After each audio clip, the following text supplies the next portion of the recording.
Primary ignition.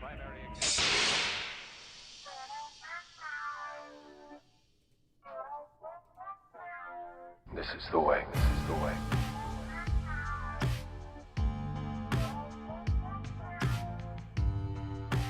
I can bring you in warm,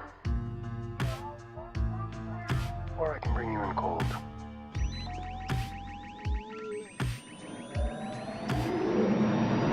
What is up, all of you Ugnaughts and Jawas out there, and welcome back to yet again another episode of Mando Talk. I am your host, as always, Caleb Keller, and joining alongside me this week is none other than DJ Foster himself. How are you doing, good sir? Greetings, friends, and all Star Wars fans across all places, whether you live in a bungalow or an apartment or in a weird dome-shaped structure in the middle of a planet desert. I'm so glad you're here listening and watching with us this evening.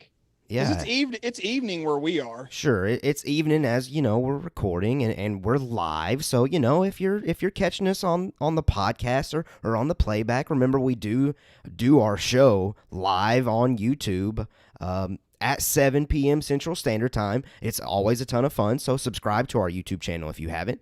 Great fun going on over here, and we can't wait to continue to have some fun on that platform. But I really don't want to spend some time like doing a bunch of plugs, man, because I'm so anxious to get to our Star Wars topics. We do have a really good show today. Yeah, I'm just going to throw that out there. It's one of those weeks where, again, it's like you feel like, oh, you know, it's Star Wars lull right now. Like there's nothing new coming out, so it's kind of dead as far as like content creation or whatever. But these small little subtle news pieces give us plenty to talk about and to chew on as we're getting ready for the Book of Boba Fett coming soon. So I mean, it may seem like Star Wars is dead.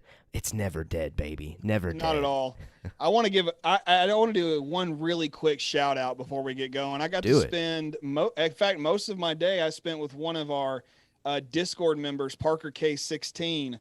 So quick shout out to my buddy Parker. Good time hanging out with him. That's cool. We talked movies.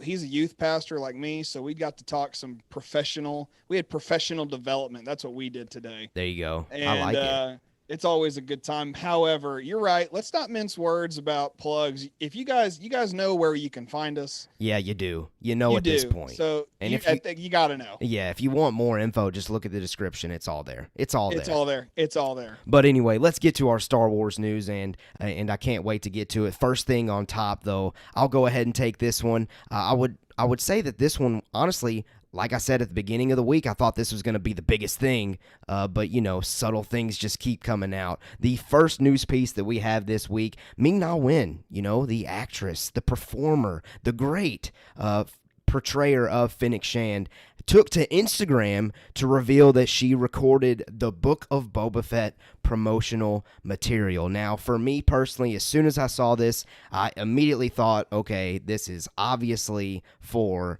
November 12th, which is going to be Disney Plus Day. And let's also not forget that's going to be a day where we get some Boba Fett like history lesson, character analysis, basically hyping up the character before we do finally get that Book of Boba Fett series. And man, I can't wait for it. But DJ, do you agree with my take that this is 100% for Disney Plus Day, or do you think we might actually see it beforehand? Neither. Ooh, okay. I think we will see it after Disney Plus Day. Okay. And here's my reasoning. Now Ming-Na Wen is a well-known international actress, and I don't want that to not be said. But I don't think she's the person that we need to focus on Disney Plus Day when we get that hopeful first Book of Boba Fett trailer. So my thing is, no, the promotional material we see of Ming-Na Wen for Book of Boba Fett is subsequent. It will come after Disney Plus Day. And if it's in there, it's like a quick, hi, my name's Ming-Na Wen. And that's, kind of it. Beyond that, I don't really think we're going to see a whole lot that day. That's kind of interesting. Yeah. Like, cause you get the promoted ads on Twitter and other stuff, but like when you watch when you see stuff, you're just kind of like, it's just another promoted ad. And Tim Morrison's the guy. It's not Ming-Na Wen. Sure. It'd be hilarious if they just randomly said, let's get Daniel Logan in here for no reason at all. Oh, okay. We're going down a rabbit hole already, man. You already know. I feel like I've put this on air before. With Tamara Morrison saying that they're going back a little bit. Bring Daniel Logan back. I don't see why not. Bring him back. Come on. He only got that one time really to shine, and then of course he did voice work for Clone Wars, but yeah, it's just one of those. He's one of those people who, like, I feel like the kids, like the children who played characters in the prequels, really get overlooked a lot. Yeah. I mean, Jake Lloyd specifically, Daniel Logan's a close second, and then the only time we talk about children in episode 3 is when Anakin goes to do some dark deeds. Sure. Oh, who's Anakin's best little friend in episode 1? You're the Phantom Menace genius. Come on now. Oh, his name, I actually watched Phantom Menace this past weekend. Yeah. And his name is Kickster. Kickster, that's right. Kickster, yeah. And it's so funny, we talk about the little Comtech readers every now and then that came with those episode 1 figures. Mm-hmm. But on Anakin's Comtech reader, he goes, "Wizards!" But in the movie, he never says, not one time does Anakin ever say wizard in the movie, but Kickster does. He goes, "This is so wizard." Yes, he does, Annie. And I love that line too. I thought it was cool when I was a kid. Yeah. And I, my kindergarten class, I tried to get it catching on, and it didn't work. Yeah. Hey, they're the losers for not letting that come on. Right? You are correct. You are correct. All right, but anyway, you are kind of alluding to maybe this next question that we have here in our notes is, you're saying that we want to see Tamara Morrison being, the main front and center guy. Obviously, he's gonna be. He is Boba Fett, but I don't know. So the question that we had here to tee up and to talk about was how big of a role, speaking of Fennec Shand, how big of a role do we expect to see from her in this show? And for me, honestly, I'm thinking pretty high to where I think that she should be front and center as part of the promotional material. That's why maybe I thought for sure this recording was for that day. So what are you thinking though, DJ? That's a good question, and it's something that when I read this in our show notes, I wasn't 100% sure how to answer it. Mm-hmm. I will go ahead and say, right now I'm thinking it's kind of like, let's just say hypothetically the show's 6 episodes long. Mm-hmm. Let's just go ahead and say, I don't know how, it could be more. I really don't know yet. I want to say the reports indicate 8 still. I think that's from that Collider thing. Right. So let's go with 8. All right. A lot of people are throwing around 8. Let's throw out 8 there again. I will say she's in 4 episodes total. So I'm thinking half the time. Now, the trailer is coming in less than a month. Yeah. So, I mean, when we get that trailer, I bet we're definitely going to see Fennec Shand in the trailer. That's for sure, I think. Yes. So if we don't, I'll be surprised. But at the same time, I'm saying her time in this show, and I'm going with, 50% of the time because, well, we're been told we're going back in time. We're getting flashbacks. Mm-hmm. It doesn't seem, if we're going to get flashbacks, Fennec Shand ain't going to be there the whole time. That's my guess. That's kind of where I'm maybe at. Part of their flashback sequencing here is to discover, us as the audience, discover how Boba and Fennec came across each other. Unless that's a plot point that they want to answer in the Bad Batch, which is certainly possible with that second season coming. And I don't know which one I would prefer. Whatever the creators feel is most necessary, I'll roll with. Yeah, but I'm not 100% sure. That's just something that I'm thinking about, though, as to how she could be more heavily involved. There's a perfect way to incorporate? Okay, let's use that flashback plot point device to tell this story and to flesh out. Okay, how do they work so smoothly together already by the time that we see them in the Mandalorian season 2? Can you say that one more time? I was just saying, I zoned out. No, you're good. I was looking at something over here. Flashing back, I think showing that in that flashback sequence could give us seeing how they work so well together in season 2 of The Mandalorian by the time that we see them together for the first time. Yeah, I think that you're onto something there for sure, especially when you brought up Bad Batch. I I really think they would prefer to introduce that in Bad Batch. Yeah. Is kind of my thinking. But that doesn't mean we can't play around with that time period in live action. I mean, good example is any flashback we saw of Din Djarin and the Mandalorian during the Clone Wars. That's a highly, everybody knows that's animation territory. So within the animation of Clone Wars, there exists a story where a young boy was taken by the Death Watch and flown off to become the Mandalorian as we know him. Yeah. So it's a hop, skip, and a jump away to say, hey, here's Fennec Shand meeting Boba Fett in Bad Batch. Also over here in this live action story, here's you a flashback. I think you could very easily do a best of both worlds. Okay. And since all of it's canon and it's all supposed to, line up perfectly, I don't see why they can't do that. And that's just me. Someone else may have a different opinion. That's fine. But that's just kind of where I'm at on it right now. It's what I'm kind of just waiting on that trailer. Yeah. Until I can't really say anything until I get that trailer. Same. Well, to kind of bookend this for me, at least, I'll give my final prediction as far as this promotional material goes.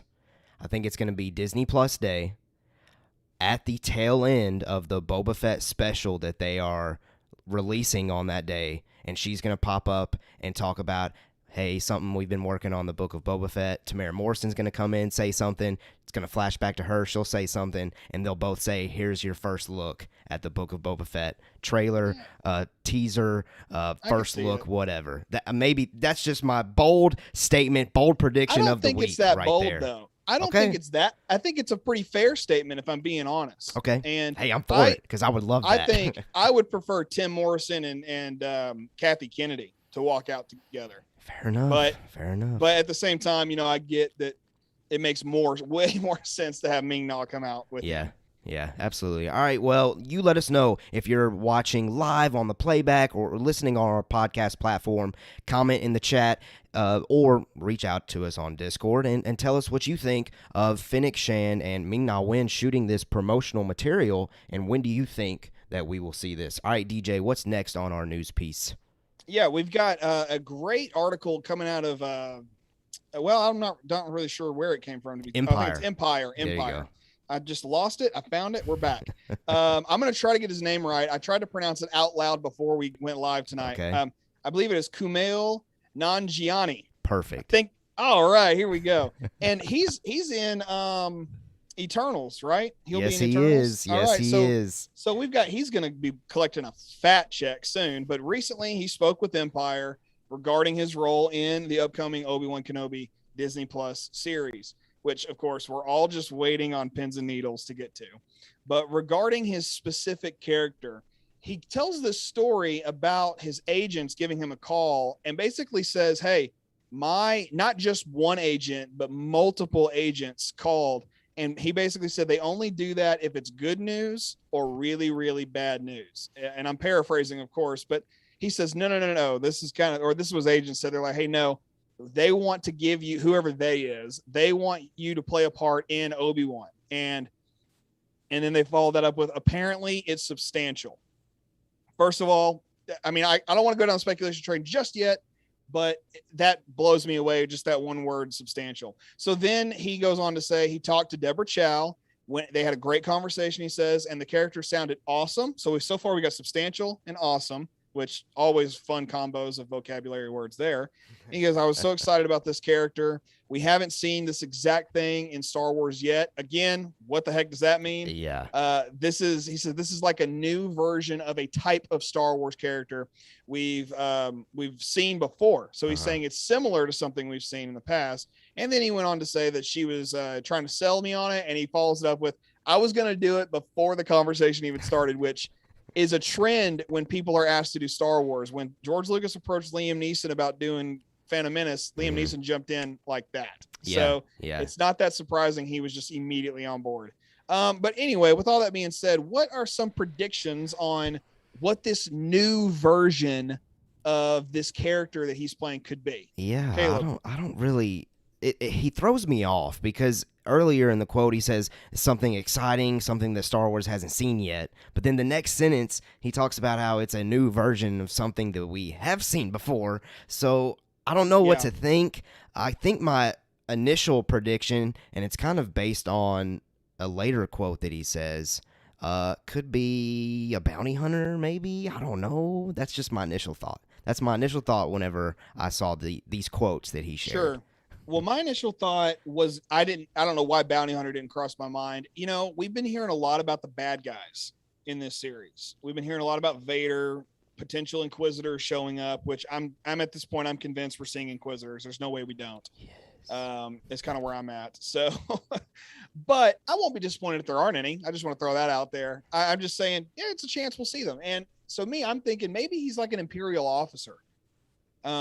Typically what you see in Star Wars is a white male playing a Imperial officer. And I would like to think that in the age that we're in now, especially after the various, multicultural cast that was in the sequel trilogy, I'd like to think that we're going to try to break down those walls a little bit. Maybe he would do that. So I'm guessing, here's just a bold guess, means absolutely nothing, based on nothing. I think this guy is an Imperial officer who will defect and will team up with a Jedi, that being Obi-Wan Kenobi. That's just some crazy speculation, though. That it is. It's a little bit of something we have seen and a little bit of something we haven't seen. We've seen defectors, Bodhi from Rogue One, sure, but we never saw a defector outside of Rebels, team up with a Jedi. Yeah. And I think that we could probably play into that a little bit. It's in that time period where Rebels is really kind of heavy. Okay. So I expect to see some connections there as well. I think that'd be a good way to play with it. Okay. No, I like that. I like that bold little speculation prediction there. It's out there. Let me go ahead and just kind of sum up maybe the rest of his quotes. We won't read them directly, but really the big takeaways that he said. One of the next things he was talking about regarding working with Ewan McGregor, he was saying that it was basically just really cool because he had always heard how nice Ewan was, and they were having this conversation, and then they start shooting, and he feels intimidated because he's speaking with Obi-Wan, but in reality, and this is a direct quote, my character is supposed to be a little intimidated by him, and I was already a little bit intimidated. So that right there makes me, think more of, okay, if his character's supposed to be intimidated, then what's going on here? And then the last thing that really led me to the bounty hunter idea maybe was just like this cool little moment where he says the only thing that was real in the whole room was the desk I was sitting at whenever they were shooting his scenes or scene, I don't know how many it was, in the volume. So I just, for some reason, mentally imagined him kick back at a desk, bounty hunter flipping a coin or something, like looking all cool off in the corner. That's just the mental image that came to my mind. Maybe that's why I've been stuck to this whole bounty hunter idea. But those are kind of the big quotes that were pulled out of all of these different things that he was saying to Empire. But does any of that add anything else to your speculation, or does it verify your speculation? I think it helps the speculation because he's intimidated. Think about, Moff Gideon and Mandalorian knowing Luke Skywalker's on the other side of that door. Yeah. He's scared, out of his wits. And so if he's as scared as that, I'm trying to remember his name, Kumail. If Kumail's kind of the same way, I can totally see him kind of playing off of, okay, Giancarlo Esposito did this in Mandalorian. It really not that hard to see a connection where an Imperial officer is behind a desk and he's in the same room as a Jedi. We've seen Obi-Wan try to spring the trap, if you will, quoting episode 3. Yeah. It very easily could be Obi-Wan sneaking around some Star Destroyers like we saw in episode 4 with him sneaking around the Death Star. I mean, that would be cool. I think it's so crazy because anything is possible right now. Yeah. We're still in that stage where we know nothing. And so for me, it's just hoping that, we get something similar to that would be, I think, really, really fun and really cool. Yeah, and it certainly feels like he's playing a brand new character that we have not heard of before. Yeah. Unless it's pulled deep from a comic or a novel that I'm just unfamiliar with. Yeah. But anyway, all cool things, though. It's cool to speculate on these little small tidbit quotes, and kind of try to formulate some idea of what we're going to see in Obi-Wan Kenobi. But I do know one thing that we're going to see in Obi-Wan Kenobi, and that's going to be a pretty cool, epic rematch between Anakin/Vader and Obi-Wan. Cannot wait. And I can't wait to see it. But man, you tell us what you think of all that. Are we being crazy? Is our speculation too crazy? I don't think so. I think it's healthy speculation.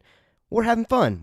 You got to have fun with speculation right now we're in that lull period. But anyway, let's get to the next news piece. This one, probably the biggest news piece of the week by far. We're here. We're Mando Talk. We're back. The Mandalorian, that's the prime of this show. I can't wait to talk about this news piece. And it is this. Carl Weathers, the man himself, took to Twitter to explain or to just say that he would begin working on The Mandalorian Season 3, and he tweeted this on Tuesday, that he would start Wednesday. So yesterday, Carl Weathers was working on The Mandalorian Season 3. In his Twitter post, it said the following: Mandalorian Season number 3 begins for yours truly on tomorrow. Grief Cargo will be back on Disney Plus. #BePeace. First of all, that hashtag, he's been using it like for a few years, or maybe not a few years. I mean, I remember seeing it. Shameless plug here. I remember seeing it one time when he tweeted at Mando Talk. Hey, shout out, let's go. But I love that hashtag. I love that he uses that in all of his tweets. Love the dude, honestly. I've really come to enjoy Carl Weathers being a part of the Star Wars franchise. Yeah. But when you saw this announcement, DJ, how did it make you feel? It made my heart happy. Yeah. Like, as a kid that grew up watching Rocky, I've seen Apollo Creed die so many times. Sure. I've watched it, and I love the Creed movies. I've talked about that on Geekverse Reactions. But, knowing that he's back again, like, gosh, it's just a film legend. To me, he's Hollywood royalty. Yeah. And I'm slightly borrowing a quote from The Force Awakens. There you go. But Lor Santeca, right? Lor Santeca. I'm actually wearing Princess Leia tonight. There you go. I will rep Princess Leia. She's Absolutely worthy of being repped. Anyway, all that to say, Carl Weathers, man, coming back, and that BePeace hashtag is, I think, very necessary, especially yes, it is. In the Twitter sphere. Yeah. I love it. Give me more Carl Weathers. I hope he's directing this one. Yeah, well, and I've been reading more articles ever since, he went to Twitter to say all of this. People have been saying that it's pretty much confirmed that he is directing, but I haven't really seen that. So maybe somebody knows something that the masses don't. But maybe. I think he deserves it because the first episode that he directed last season was phenomenal. So I think he deserves to be back in that director's chair. But one thing I do want to address as far as how it made me feel, this finally is our concrete evidence that this season 3 is actually in production. We've obviously heard like rumors and reports. I know off the top of my dome, I know Bespin Bulletin's been talking about how the Mandalorian season 3's been shooting for a while, but this is straight from not necessarily the mouth, but straight from the fingers of one of the cast crew members. That this thing's in production. So it's undeniable at this point. It's in action. It's gonna happen, and I think with it being shot right now here in October, this all but confirms, in my opinion, unless something crazy happens in production that halts production or something like that, I think this confirms that we will probably see it at the end of next year, like we normally do see these Mandoverse type of shows, which seems like they're going to be sticking to. Yeah, I have to agree with that because we've been getting Mandalorian in the fall, and now it's coming a little later. I'm betting that going forward, they're going to try to stick to the December release of these shows, which makes sense. I mean, kick off the new year with some good Star Wars content. Yeah. And that makes me real excited. And I think I've said this before, but I talked to my cousin a lot about this kind of stuff. And he always tells me that he feels like Star Wars is now synonymous with Christmas. And so like he expects Star Wars at Christmas. Yeah. And I think that's really been the case since The Force Awakens. And I was at one point where I was like, I don't want Star Wars at Christmas. I want it in May. I want a summer blockbuster, but like, I love it at Christmas time. It's just a good time. It makes me just have all the good, happy, jolly feels, if you will. Well, so I'm looking forward to that. Yeah. I mean, I think it's going to be great. Well, and to add to that, I mean, what, it's been since 2015 now that we've gotten new Star Wars every holiday season, right? Pretty much, yeah. I don't think they've missed one. Because we missed it last year. Yeah, so Yeah. I think it's come to the point where every time, like, because everybody in my family knows me as the Star Wars guy. So, Sure. you know, we have these holiday get-togethers, and guess what I get to talk about with all my family members? Star Wars. Yeah. So it's great. The timing of it is beautiful. So I do love that, and I hope they do continue to stick to that. But one thing that of course, you know, we just did it in the previous news piece and the previous one and all the other news pieces before. We're going to speculate right now. The Mandalorian is shooting. Yeah. That means the story is unfolding somewhere. People out there know what happens. Season 3, I wanted to talk about what our current headspace or where our current headspace is at. And for me personally, I really do think we are getting Mandalore content this go around. That is where I'm planting my flag currently until we see something that pushes me off of that take. What do you think to that? Is it a Mandalorian flag that you're planting? Just a full on Yes. It's got the whole. Is it the helmet or is it the skull? Well, it's the skull with the headphones on it, like our Mando Talk logo. Oh, fair enough. I will say I have zero expectations. Okay. I think that's healthy. That's probably smart. It's not that I don't want expectations. I just don't know what to think. I'm still of the opinion that they didn't ever plan a season 3. That it was just supposed to end at season 2 and that'd be it. Yeah. I mean, you don't just bring in Luke Skywalker. It's kind of always been my thinking. I mean, how are they going to top that? You know, unless the Mandalorian pod races, they're not topping it. I'm just going to be honest. You know, I got no expectations. I mean, in my opinion, I know. You know what? Season 3 Mandalorian, Din Djarin pod race. Boom! You heard it here first. You heard it here first. You know, I was gonna say a hot take here, maybe. Maybe this needs to be saved for our Fair Enough segment.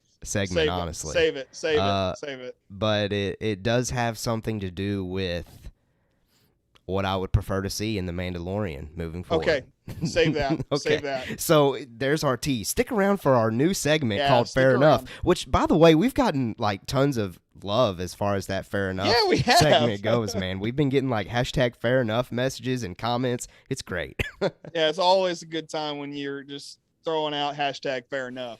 Yeah. Anyway, do you have any other like current headspace things you want to talk about with the Mandalorian?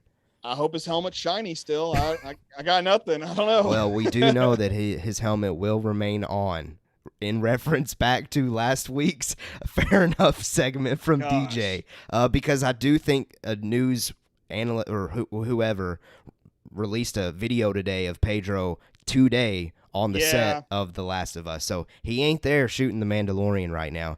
It's so annoying. But to get back on the positive train, Bespin Bulletin has been talking about and been reporting that Pedro gets a break with The Last of Us in December, January, and February, or somewhere in that ballpark. And Bespin Bulletin's reporting that Pedro is probably going to come in to shoot the things that they need him to shoot for season 3 of The Mandalorian. So we're probably going to get helmet off content, because I have a feeling that with this season, with how busy Pedro's schedule is, that's probably the only time you'll see him as the Mandalorian is whenever his helmet's off. And I can tell that DJ's getting frustrated, so we need to move away from this topic. I'm just holding my tongue. Let's get away. Yeah. Let's get away. And let's go to our next news segment. The reason why I'm wearing this Rise of Skywalker tee, I always like to wear this t-shirt whenever we get to talk about sequel discussions, and DJ's going to lead the way on this one. Yeah, we need to shift gears here and get me back on a happy note. And I am of the opinion that the sequels are they're great. You don't like them, so what? Get over it. I like the sequels, but and I'll die on that hill. March of the Resistance by John Williams. If you don't listen to that and get a little excited, something's wrong with you. But speaking of the Resistance, one of its key leaders, I'll go with leader. Daisy Ridley, aka Race Skywalker. Daisy Ridley has been staying very busy as an actress here in this post-pandemic and mid-pandemic world by lending her voice to audio dramas. And recently she sat down with Grazia, which is a UK-based magazine and website known for beauty, style, and just kind of some celebrity-based columns. And she's discussing just her this upcoming audio drama thriller called Zoetrope, which I find interesting because George Lucas is once a member of a production company called American Zoetrope. So I thought that was kind of like hey, it's not really a connection, but it's just kind of neat. So anyway, working on this new thriller called Zoetrope. And in this article, she's asked about what she's been up to, her other projects she's been a part of in the last year or so. And then kind of toward the end of the article, which if you have a chance, go over there and check it out. It's really good. She was asked about whether or not it was weird leaving Star Wars behind in 2019 when The Rise of Skywalker was just kind of over with. The press tour was done. The movie was done. And, kind of for now, it seems like, hey, there's not going to be any Rey Skywalker for a little bit. So she's asked about that. And this is a direct quote, exactly what she said. And I'm going to skip over a few bits, but basically she said, I spent a lot of time crying. I really felt like I was grieving something. And depending on which side of the aisle you're on, we were all grieving something there. But she even goes on to say that she keeps in touch with certain members, and she says, we all keep in touch. She goes on to talk about John Boyega for a second. But then the interesting tidbit is she says, I went for breakfast with Kathy Kennedy the other day, which was so nice. So I'm going to stop there and we'll read the next part of that quote. And let's just discuss that for a second, because that is insanely worth noting. Like, and the tinfoils hats, go on the head, and you start thinking, what are they talking about? Like, you don't just go get breakfast with Kathy Kennedy, and that would be anybody. I mean, if I'm going to throw out a very, very random, if Timothée Chalamet had breakfast with Kathy Kennedy, the world would explode. I mean, so it's just one of those things that when you hear someone having breakfast with the president of a major production company, your eyebrows kind of do, one of these go up and down. So Caleb, let's just kind of stop right there and let's just talk about what on earth they could have possibly talked about, and maybe what did they have for breakfast? Oh, I don't know what they had for breakfast. I'll leave that. I'll leave that little answer. Eggs probably. Bacon. Avocado toast. Avocado toast. Daisy looks like an avocado toast kind of person. Hey, I love me some avocado toast. Don't get me wrong now. But anyway, I'll pass. Anyway, this conversation, I think we had this discussion on Discord this morning, actually. In my opinion, Kathy Kennedy is doing her job and her role as the president of Lucasfilm with this, having breakfast with Daisy Ridley. She is getting her on deck or prepared or keeping it just in her ear, a little whisper in the ear that your character is eventually going to be coming back. We're going to keep this relationship going. So I 1000%, I don't see this having anything to do with anything coming out soon. But it's keeping that friendship, that connection that they've made close to where whenever they're ready to flick that switch of bringing Rey Skywalker back, they'll be prepared to do that thing. Well, I'm of a different opinion. Okay. I think it's coming a lot sooner than we realize. And that kind of goes into the next quote from Daisy. She said, Jodie Comer and I text all the time. Now, some of you may be hearing that name for the first time. I certainly heard that name for the first time today. Jodie Comer is the actress who played none other than Rey Palpatine's mother. So, in that flashback scene in Rise of Skywalker, Daisy's not in that scene. Why on earth would they text back and forth? It just kind of seems to me like a weird out of left field kind of deal. And Caleb, do you have any thoughts on why on earth or how Daisy and Jodie are just texting? Well, I was gonna try to look up her current movies and TV resume and see if maybe there were some crossover events at some point wherever they worked together. But other than episode 9, I really think that's it. Well, even then, that still kind of begs that question. Does this mean that Daisy's kind of in talks to return as Rey in the future, which you're kind of the opinion, no, it's later on. I'm kind of 5 to 10 years. Oh, yeah, I'm thinking 10 years. I'm going less, 5. I mean, Okay. within the next 5. Okay. Because Rey, I mean, I'm having a daughter, and my wife was out in California, went to downtown Disney and checked out the Star Wars Trading Post store there near Disneyland, and she bought a Rey doll like for our daughter. And if they want to keep making Rey stuff and make it relevant to little girls who love Star Wars, right? Hopefully my child's one of those. It makes sense to bring her back in the next 5 years. It's kind of where I'm thinking, you know. Well, see, I think my mental state is what you would guess that 10 to 12-year-olds are really the audience that fell in love with, like, that was their generation of Star Wars. Yeah. They were 10 to 12 whenever the sequels were coming out. So give them 10 years when they're full adult.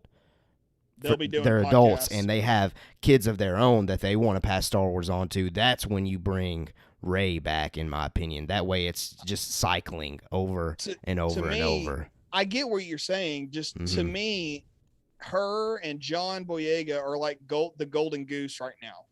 You know, why chop off the head to get all the eggs out of the goose when you can just bring the goose back, you know?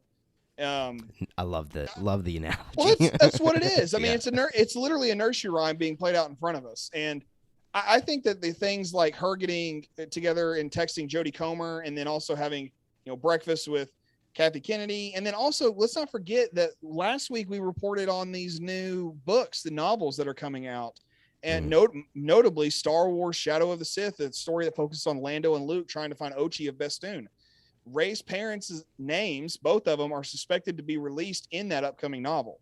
So it's very possible that, you know, that was the conversation Jodie and Daisy had. They were just like, hey, I found out what my character's name actually is. Yeah, that's true. They could have been having that chat.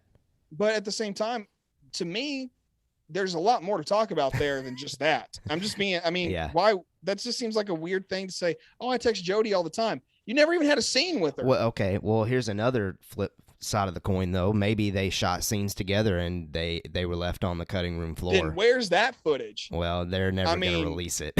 They should, man. You want to know how awesome that would be to see that? I mean, I'm not even that big of a Rey fan. Like, I'm not just over here with Rey posters on the wall. It's, first of all, it'd be creepy because I'm a grown man and I'm married. But secondly, like, I just still think this would be something worth seeing. I want to know more about Rey Skywalker. Shoot, I want to know more about Rey Palpatine. Yeah, I do too. I want to know about that stuff. I mean, it'd be cool, and I certainly do think regardless, the character is eventually coming back.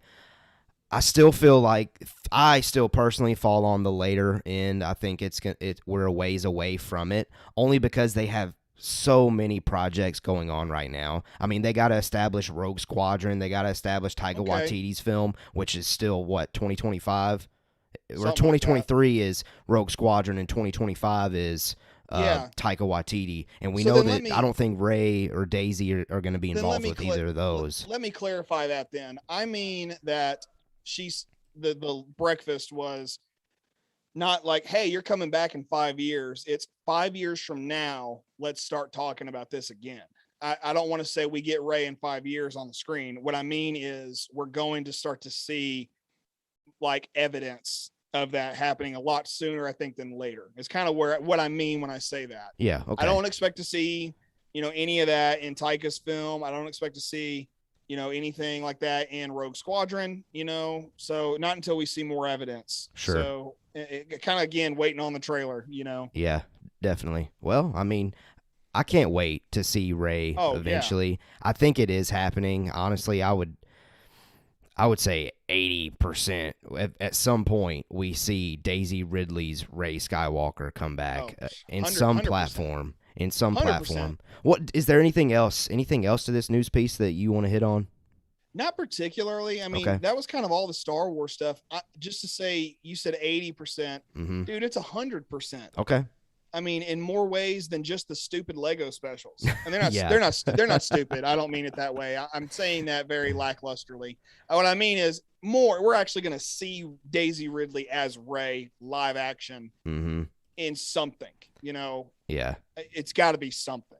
Yeah, no, I agree. It'll come. I just don't want to put 100% stick to it and then it never actually happened. But I mean, I'm with you. I get it. I get why you would say 100%, and that's definitely a fair take for anybody to make at this point, because all evidence is indicating an eventual return. But anyway, you let us know, all of you out there listening, what you think of a potential return to Rey Skywalker from Daisy Ridley. We would love to see it. Honestly, people in my circle, people that I talk to that are not online, all want to see it. So we'll see. And I can't wait, because I do think it's coming. But anyway, let's get on to that next news piece.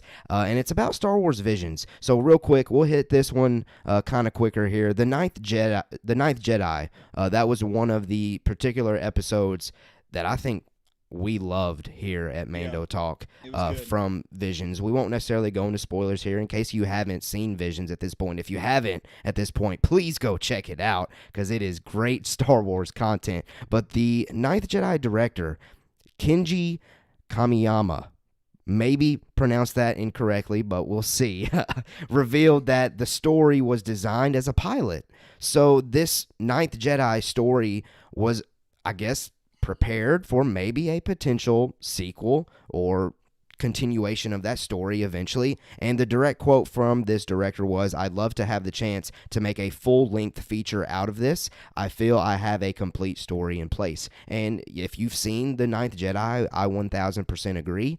And again, to avoid spoilers, I'll kind of leave it at that, other than I would love to see it. What about you, DJ?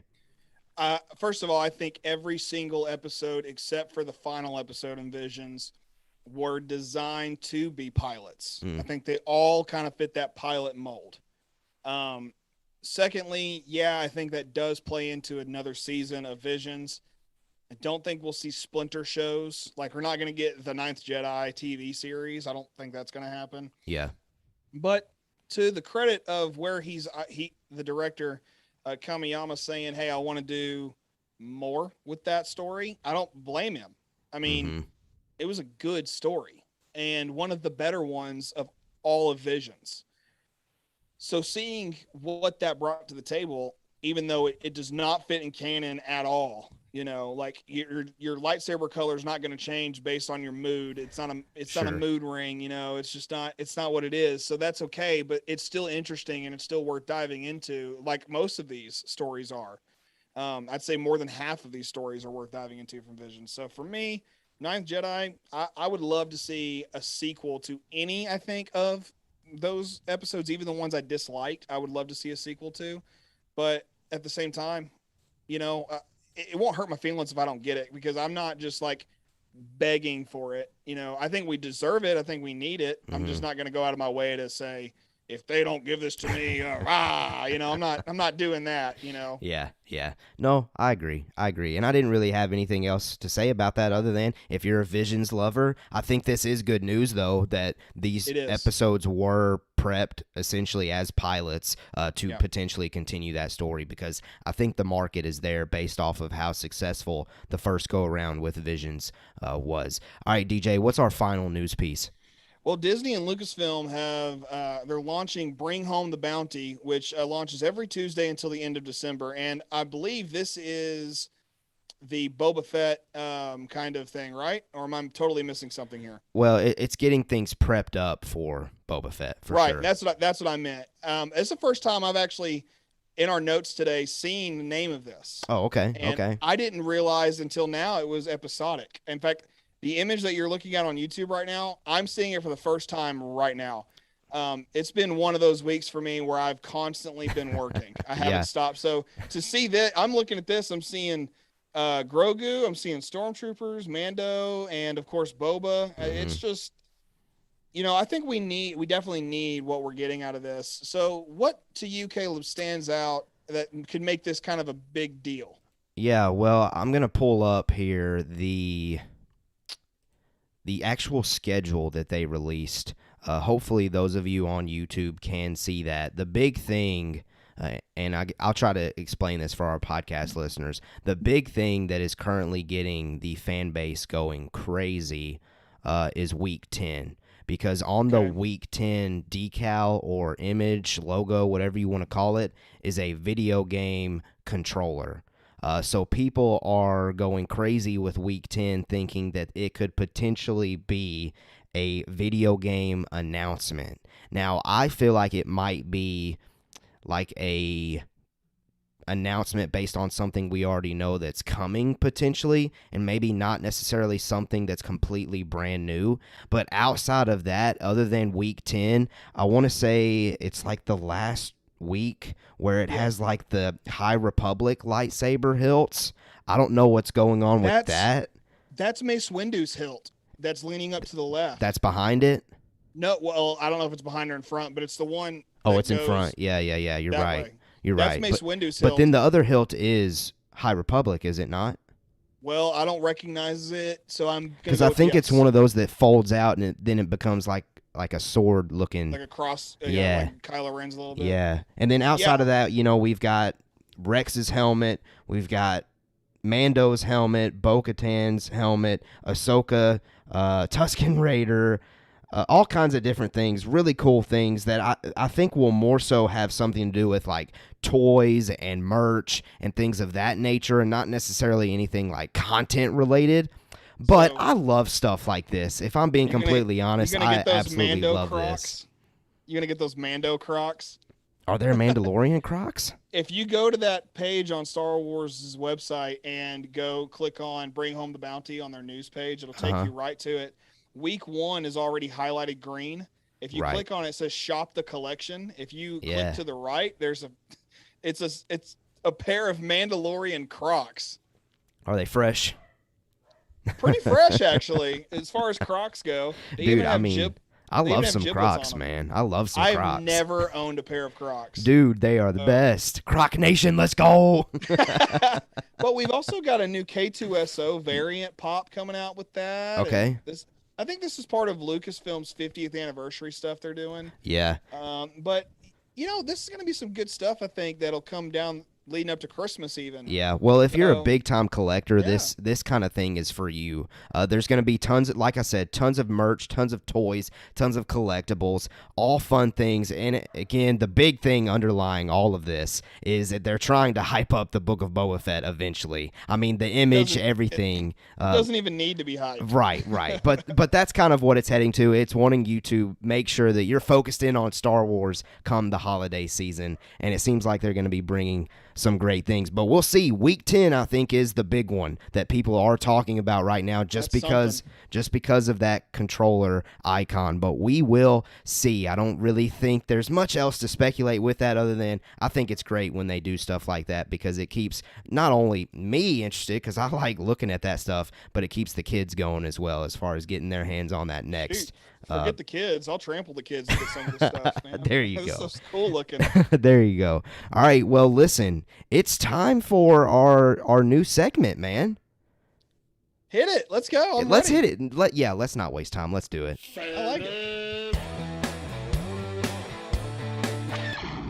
What's the situation, Captain? That's right. It is time for our Fair Enough segment, where we talk about our hot takes of the week as far as Star Wars go. But you can get involved with the Star Wars hot takes here on #FairEnough, and here's how you do it. Option number 1, in Mando Talks Discord, send us your hot take and use that #FairEnough so we know to read it on this segment. Option number 2, you can send a tweet to @MandoTalk, type out your hot take, and use that #Fair Enough at the end of that take, and we'll know again to use it during this segment. Only thing that I will add to that, it can be anything Star Wars related: films, television shows, comics, or novels. I guess since I teased it earlier in the episode, it kind of just came to me. We were talking beforehand, before the episode, before we started recording.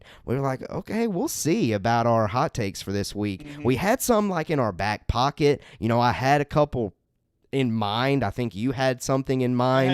One thing. But we were talking about, let's see if something comes up during this episode for our Fair Enough segment. And I kind of thought of something there as we were talking about the Mandalorian season 2. You had alluded to how can you top Luke Skywalker, right?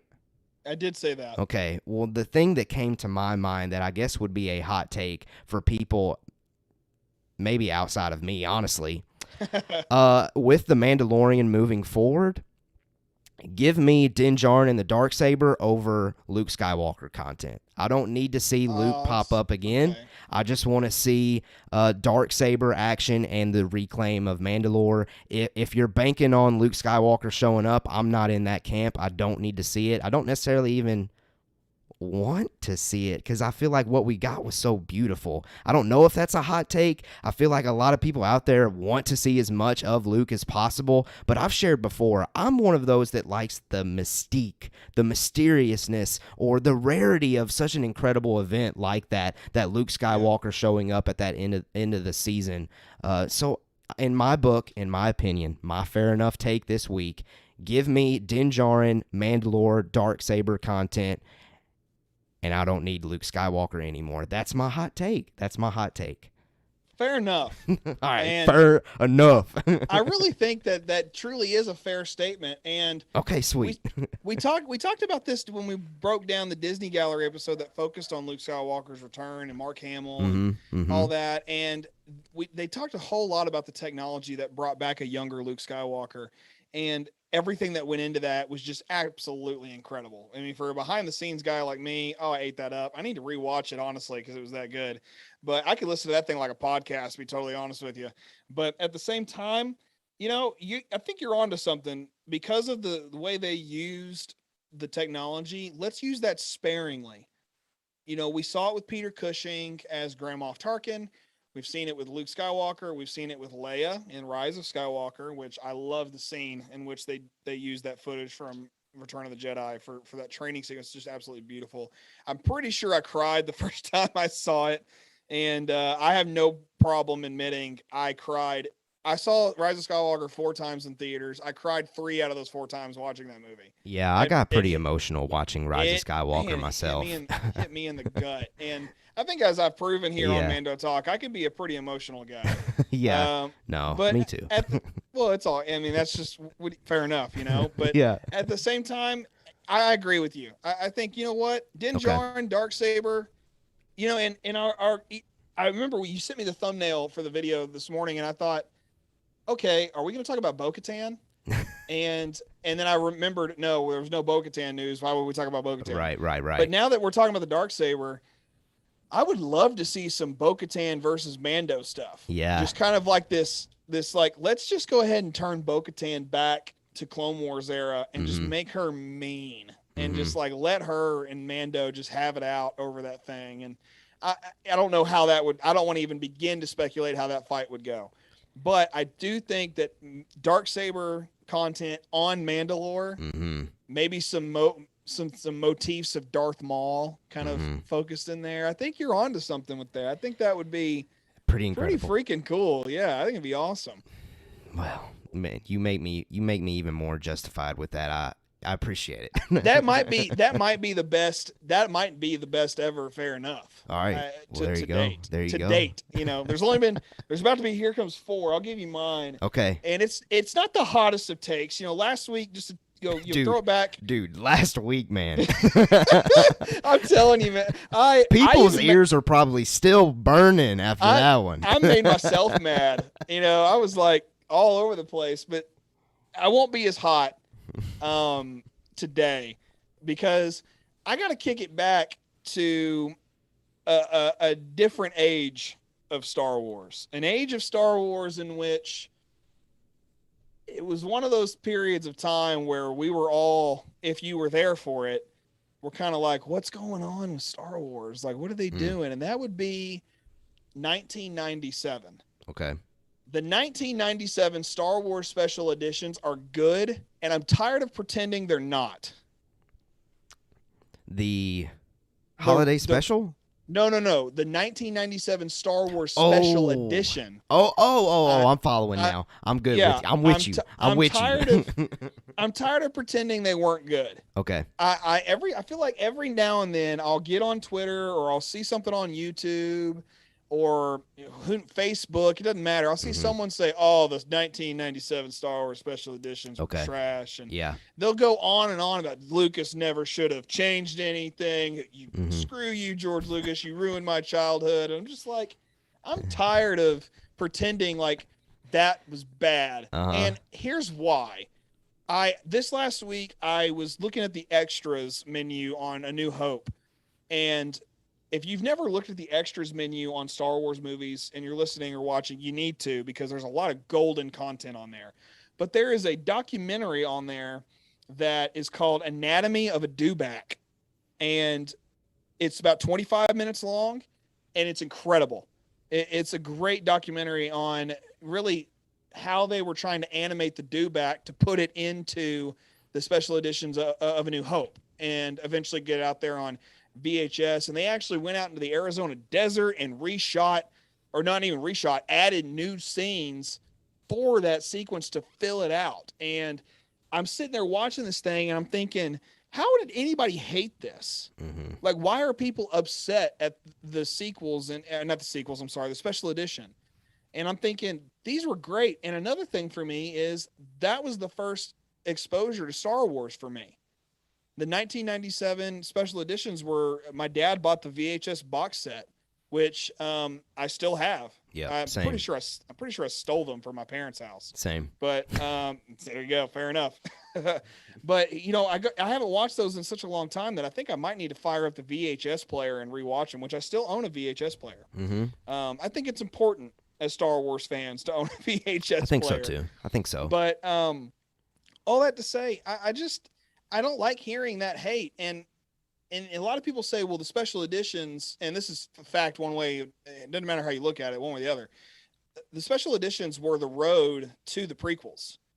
And then when people hate on the prequels, the first thing they would have hated on in that 90s era and then early 2000s era of Star Wars would have been the special editions. And I'm just sick of people talking. Like, that's my hot take. Like, it may not be that hot, but I just don't like pretending that the special editions are bad. Right. And it makes for fun content to kind of go back and see what was changed. In my opinion, I think it's fantastic. And, Lucas held on to all of these different film negatives and these film canisters and he even remembered setting up shots for A New Hope. And that was, that's been 20 years ago now. And then even then it was 20 years before that. So I just think we need to stop hating on the special editions and appreciate the fact that they are there, because it introduced a whole new generation to Star Wars as George Lucas had envisioned it when he was making it.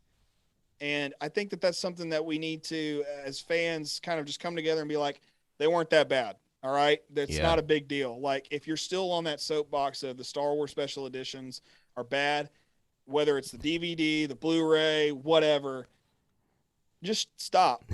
Just stop, because it's some of the best Star Wars content that exists, in my opinion. So there you go. Fair enough. There it is. There it is. No, a lot less heavy. Last week I gave you just a fat T-bone steak of a hot take. Today it's just some soup. Yeah, that's all. Some good soup. Good soup. Good soup. All right. Well, that's our fair enough segment. So let's cue up that beautiful music again. Fair enough. What's the situation, Captain?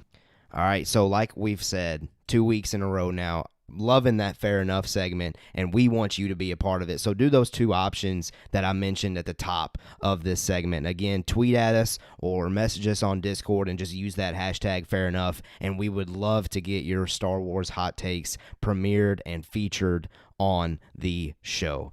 That is our show for this week, though. We are so appreciative of you sticking around, hanging out with us, talking Star Wars with us, listening to us on whatever platform you decide to listen to. It does not matter. We appreciate all of you all the same, and I can't wait to continue to cover Star Wars with you here on Mando Talk.